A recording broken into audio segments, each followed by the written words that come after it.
Good evening sa tanan. Welcome sa ato ang Saturday evening service. Isa kadako nga pribilehiyo na natagaan kong oportunidad ni Pastor Neil o ni Pastor Arman nga mo share sa inyo ha karong kagabi una sa ato ang Saturday evening service.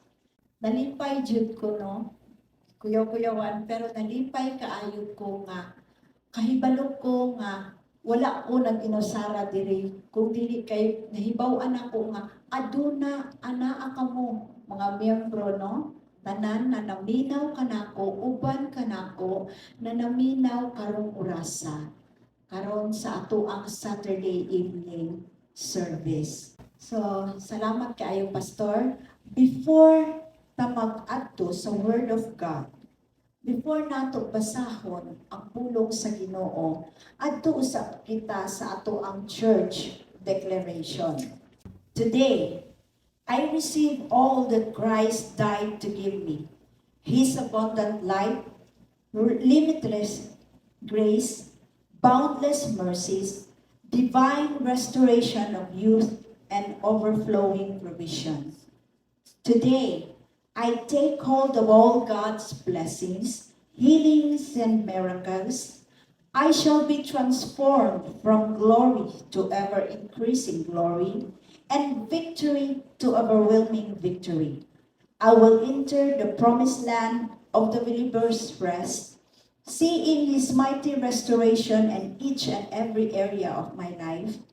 I proclaim that I am God's beloved, His highly favored child, and His powerful servant, and His overcoming champion. And because I am blessed and overflowing, I will be a blessing to all. In Jesus' name, Amen. Hallelujah. Gwapo kaayo gyud ang ato ang church declaration. Ako mismo ngam nagsulti ani. Ako mismo, every Sunday nato ning ginadeclare, ma-bless lang yun ko gihapon from time to time. No? Kay, dinha, He's good nga, you will be transformed from glory to ever-increasing glory and victory to overwhelming victory. Samtang ato aning ginadeclare permanente, wala lang nato masayran nga moabot ang panahon nga nahimo na di ay ning tinuod sa ato ang kinabuhi. We are a victorious and a champion of God. Muna na samtang ato aning ginadeclare, i-declare nato uban ang kalipay. I-declare nato uban ang pagtuo. I-declare nato uban ang power. Kay ang Ginoo matingalan na lang kapag abot sa adlaw, mauna di ay ni ang imuhang gisulti ng himo ng tinuod sa imuhang kinabuhi. No? Ako sa una, mutanaw pa lang ko, moingon ako na moabot jud ang panahon, makatindog jud ko dinha sa atubangan, wa ra damha na tinuod ra jud. Og salamat kaayo sa oportunidad na ilang gihatag sa ato ang mga pastors na karon ana ako na makashare sa inyo ha sa pulong sa Ginoo. Bago ta mabasa sa pulong sa Ginoo, magduko usab kita sa ato ang ulo ug magampo kita. Ginoong Dios, mapasalamaton kami kanimo karong kagabi una sa amo ang Saturday evening service, Lord, na ikaw Ginoo anaa kanamo. Ikaw Ginoo naminaw sa matag usa kanamo Ginoo. Ikaw amo ang silent Lord God na listener Lord. Salamat kaayo sa imong presensya. Salamat kaayo sa imong balaang espiritu Ginoong Dios na kanunay nagauban kanamo. Salamat Ginoo sa imong paglig-on kanamo ug salamat sa mga miyembro namo nga naminaw karong oras sa Ginoong Dios. Ikaw Ginoo magahikap kanila, ikaw Ginoo magatagbo sa tanan nilang panginahanglan. Salamat Lord God sa imong pag-uban kanamo karong kagabi una. Sa pangalan ni Ginoong Hesus ang tanan magaingon og amen ug amen. Church, sa dihang nagpamalandong ko sa pulong sa Ginoo. Sige ko paminaw sa balang espiritu unsa gyud ang iyahang gusto nga ipaabot kaninyo karon sa ato ang Saturday service. O miabot ang katubagan diri sa Luke chapter 8 verse 22 to 25. Dili na siya kanang dugay na sa atoa ba? Hindi common na gani sa atoa na mapaminawan jud o kasagaran kung ikaw Kristohano, imo na jud ni siyang nahibaw-an. Halos tanan ng Kristohano nakahibalo na jud ni ani. Diri nagasulti sa Luke chapter 8 verse 22 to 25. Dito sa Passion Translation. One day, Jesus said to his disciple, "Let us get into a boat and go across the other side of the lake." So they set sail. Soon Jesus fell asleep. The wind rose and the fierce wind became a violent squall that threatened to swamp their boat. Halos kasagaran sa atoan, nakahibalo na yun ni ani nga sitwasyon sa Biblia. When our Lord Jesus Christ nagsakay sa boat together sa iyahang mga disciple, when suddenly a wind blow comes and threatens the disciple. Natingala sila na nganong ang Ginoo natulog ra. Sa dihang kusog na ang balod, sa dihang kusog na ang hangin, kusog na ang hapak sa balod. Ang Ginoo tulog ang gihapon. Ang mga disipulo, natriten na sila. Pukawa si Master. Ilang ipukaw?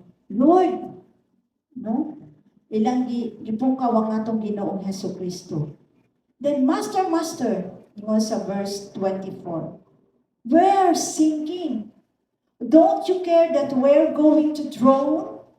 With a great authority, Jesus rebuked the wind. And instantly, the wind stopped. Sa verse 25, then Jesus said to them, "Why are you so fearful?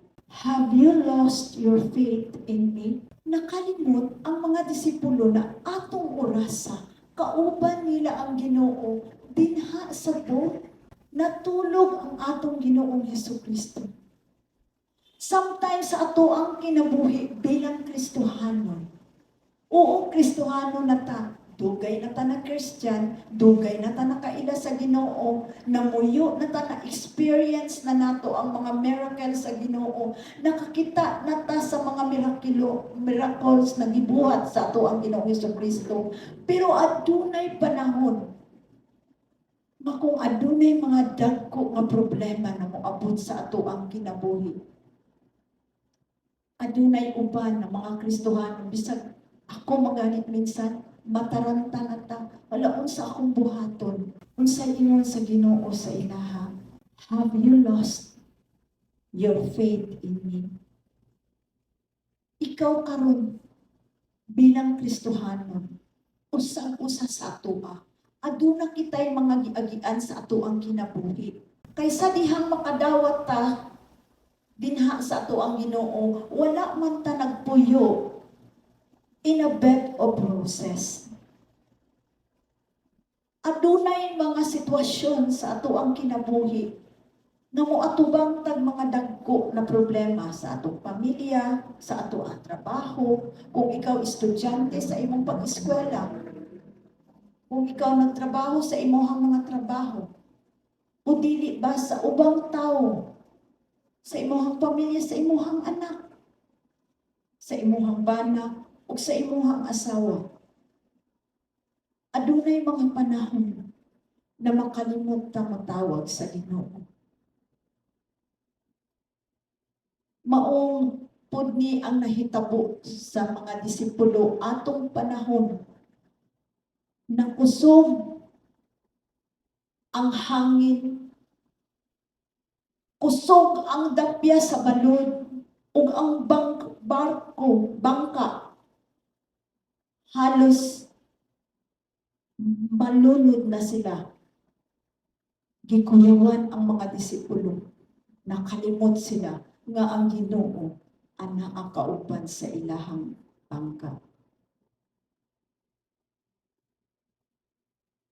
Sa panahon nga aduna kitay mga problema, dagko nga ginaatubang nga problema, maabot sa ato ang kinabuhi na makalimot tas minsan nga ang Ginoo anaa sa atoa. Niingon ang pulong sa Ginoo na dili ta niya biyaan, siya anaa kanunay sa atoa. He is always there. Kauban nato siya sa atoang kinabuhi. O ang Jeremiah 33:3 nagapahinumdom sa atoa kanunay. Sa Amplified Version, call unto me, and I will answer you, and tell you, or even show you great and mighty things which you do not know. Mutawag lamang kita dito kaniya. Ang Ginoo mao ni nagsugo sa ato a call unto me. Mao nga kanunay kung unsa man ang imuhang giagihan sa imuhang kinabuhi, tawaga ang Ginoo. Kay siya ang pinakaduol nimo na higala. Siya ang pinakaduol na naa sa imuhang kaninay. He will never leave you nor forsake you. Though your mother and father will forsake you, ingon sa Ginoo, I will never forsake you. Ang ato ang kinabuhi, adunay daghang problema, pero sa imuhang mga problema na pinagyud ikaw Kristohanon, imo na bang na-experiensyahan na ipasagdan ka sa Ginoo?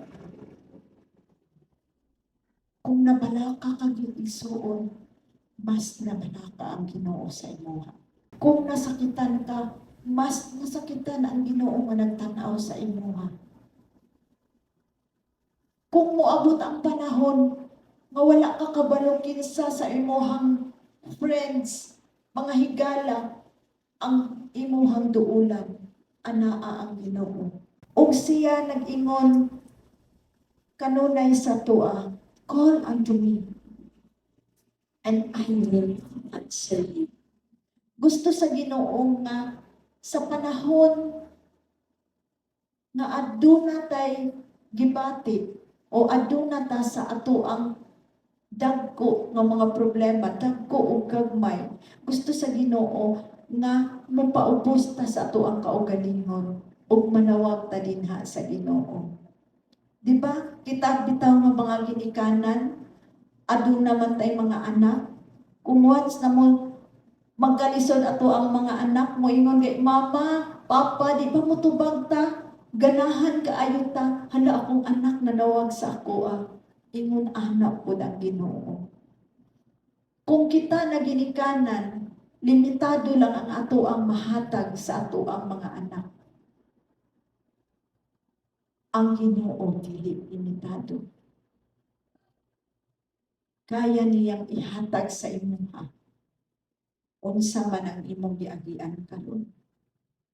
Madako o magamay ang imong giagian, nakita na sa Ginoo.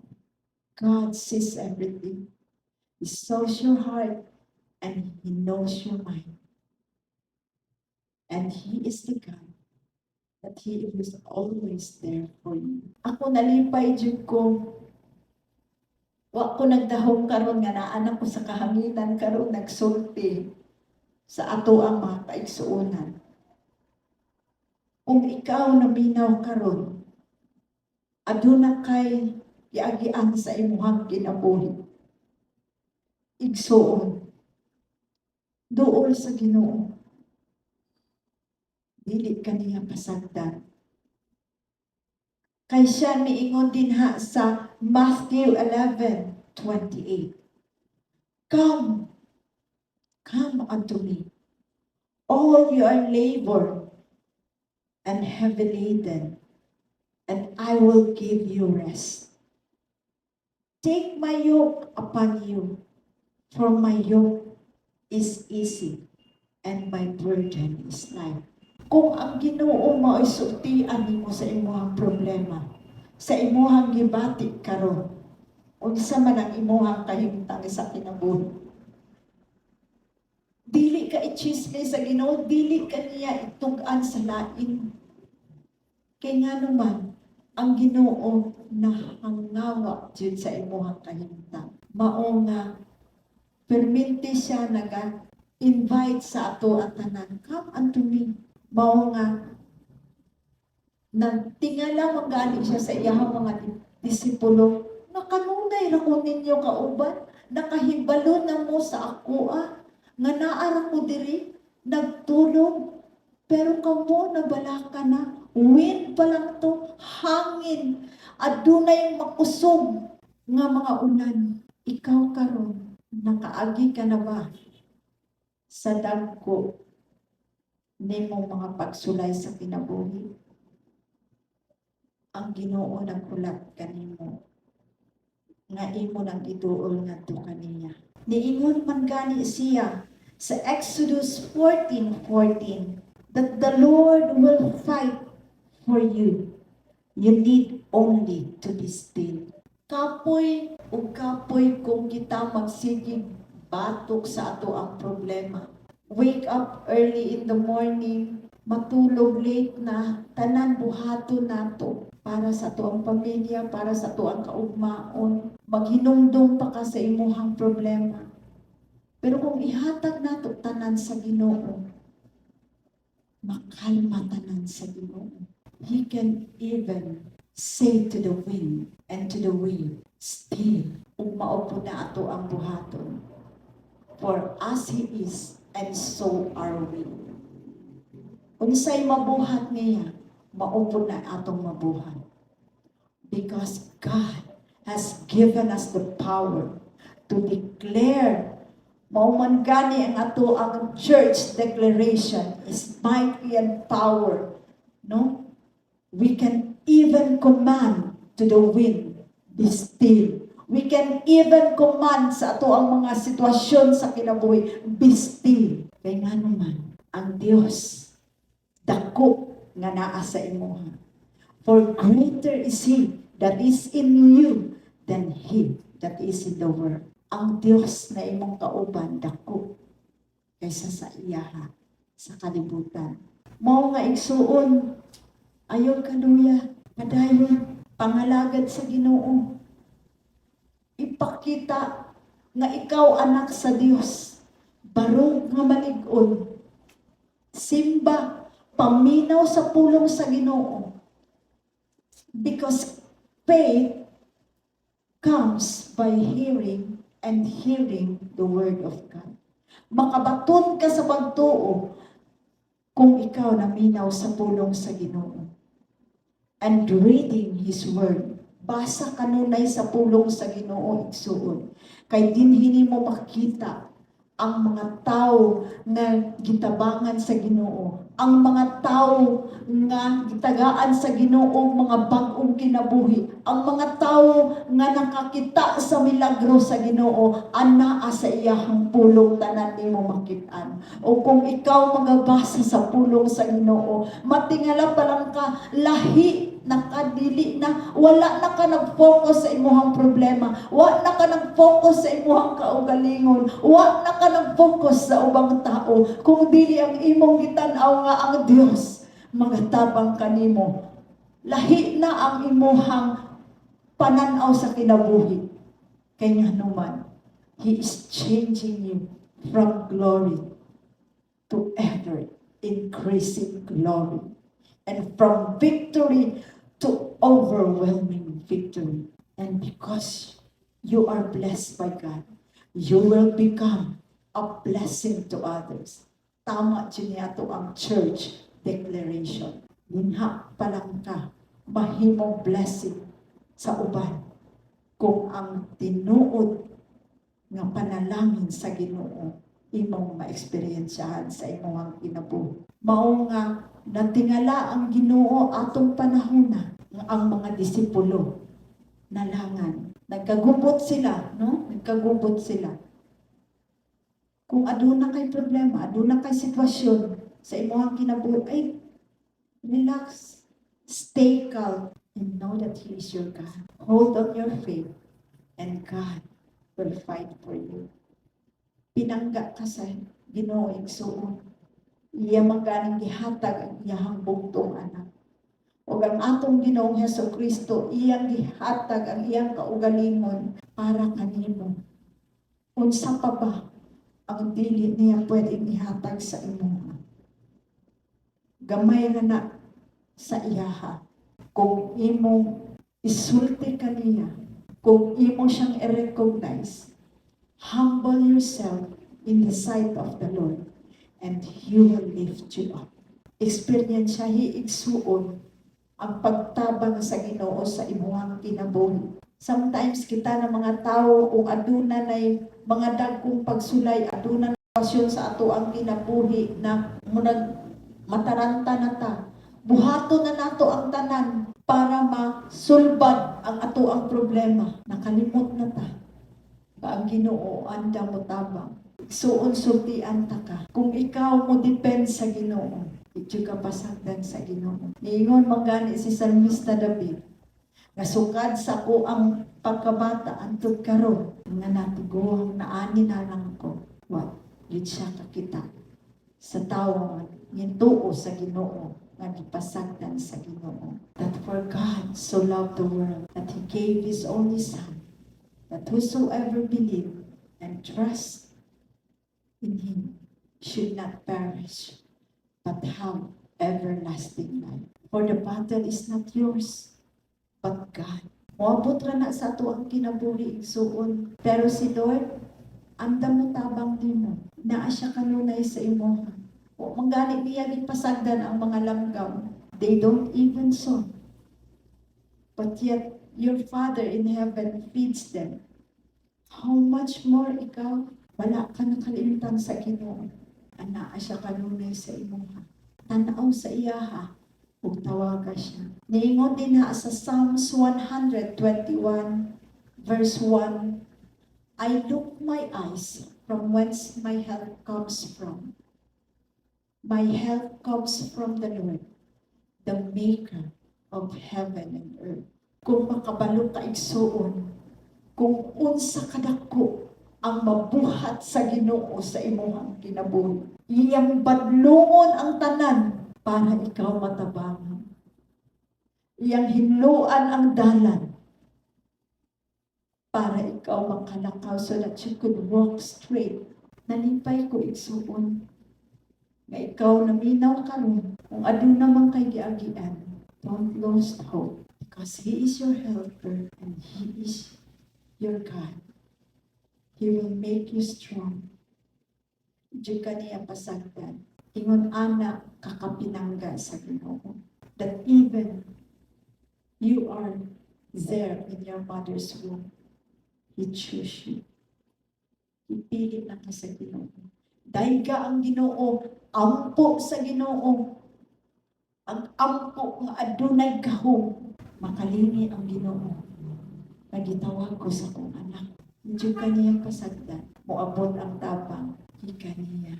Praise God. Hallelujah. Ang pinaka-major na lesson that we can learn in this message tonight, be at the boat with Jesus. Do not run out. Kung naana ka sa Ginoo, do not run out from God. Mamurag, mayroon ka, wala man. Bisag na anak ko sa Ginoo Kristohano na ko, maura man gihapon, maura gihapon akong sitwasyon na ako'y problema na, man dyan na igsuo, di man dyan na mawala.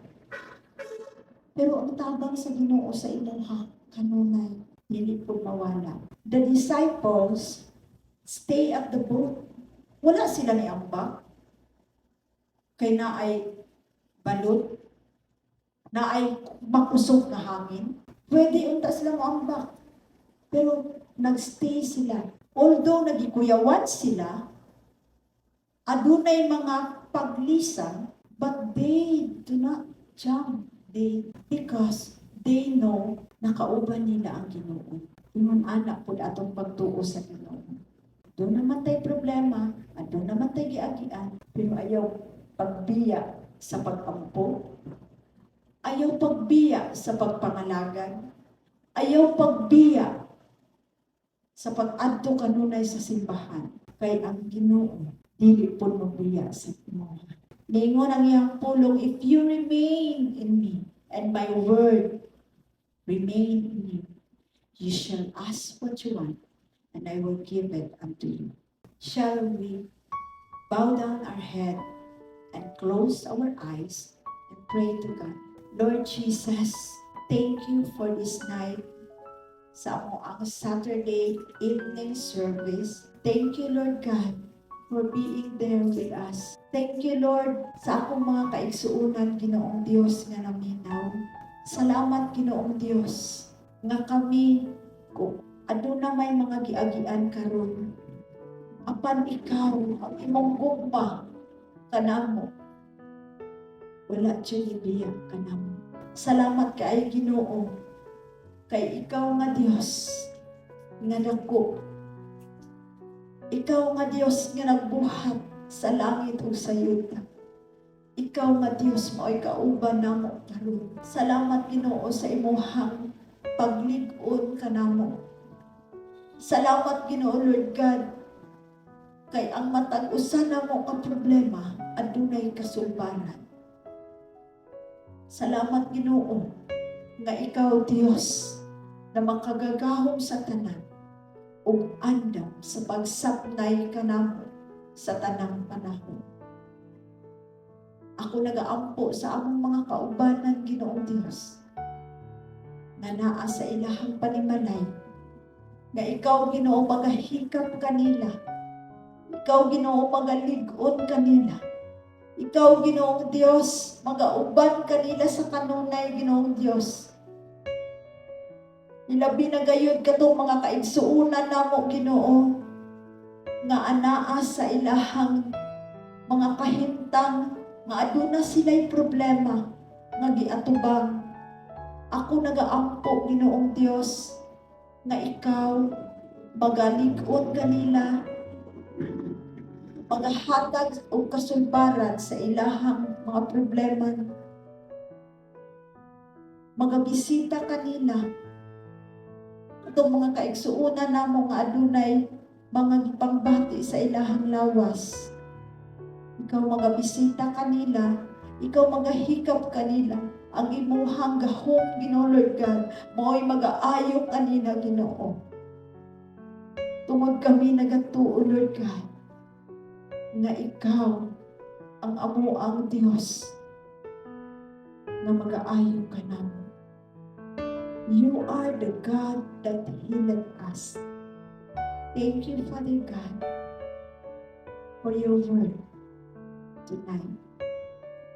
In Jesus' name, amen. Shall we have our communion for tonight? Shall we lift up the bread? According to 1 Corinthians 11:23, on the night he was betrayed, our Lord Jesus Christ took the bread, and when he has given thanks, he broke it and said, "This is my body, which is given for you. Do this in remembrance of me." Lord Jesus, thank you, Lord, for what you have done in the cross of Calvary. You gave your life, Lord God, for the ransom of our sin. Thank you, Lord, for the forgiveness of our sins, for the cleansing, Lord God. Thank you, Lord God, that there will be a forgiveness, Lord God, past, present, and future sins. All are forgiven because of what you have done in the cross of Calvary, Lord. Our body now is healed, disease-free, poverty-free. Thank you, Lord, for the victory. In Jesus' name, amen. Shall we eat the bread?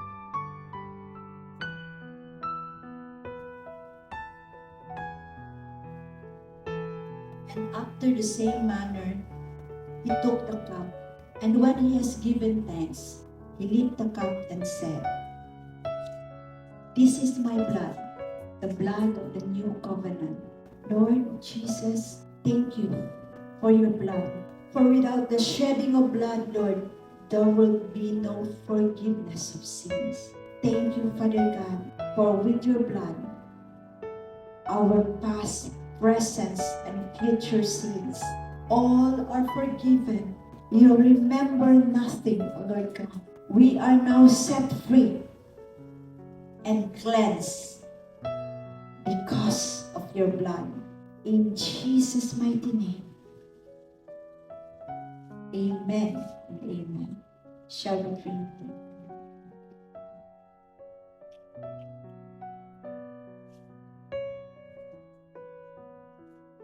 Thank you, Jesus. Thank you for your blood. Thank you for your body, Lord God. Thank you for the forgiveness of our sins. In Jesus' mighty name, amen and amen. Salamat mga igsuon sa inyong pagpaminaw sa panahon na inyong gihatag. Salamat sa inyong pagsubaybay. Nalipay jud kong dako kaning higayon nga gihatag sa ako. Ang ako ang kasing-kasing nagakalipay jud no nga naka-share ko sa inyo sa Saturday evening service nato. Ugma Sunday magkita-kita ta mga igsuon sa simbahan. Masalamat ko nga naamo dinha naminaw sa ako og ugma maglipay na punta dito sa simbahan, magdayeg ta sa atong Ginoong Dios o ato jong pamatasan kanunay nga magmadinaugon ta kanunay, magmalipayon ta kanunay dinha sa presensya sa Ginoo. No, kay ang atong Ginoong Dios gusto niya sa iyang mga kaanakan nga magmadinaugon gayon kanunay. Kay dako siya nga nagauban kanato. Ayaw kalimti, magkita ta ugma Domingo sa simbahan, 9:13 magkasugod ang ato ang service. Good night. God bless you.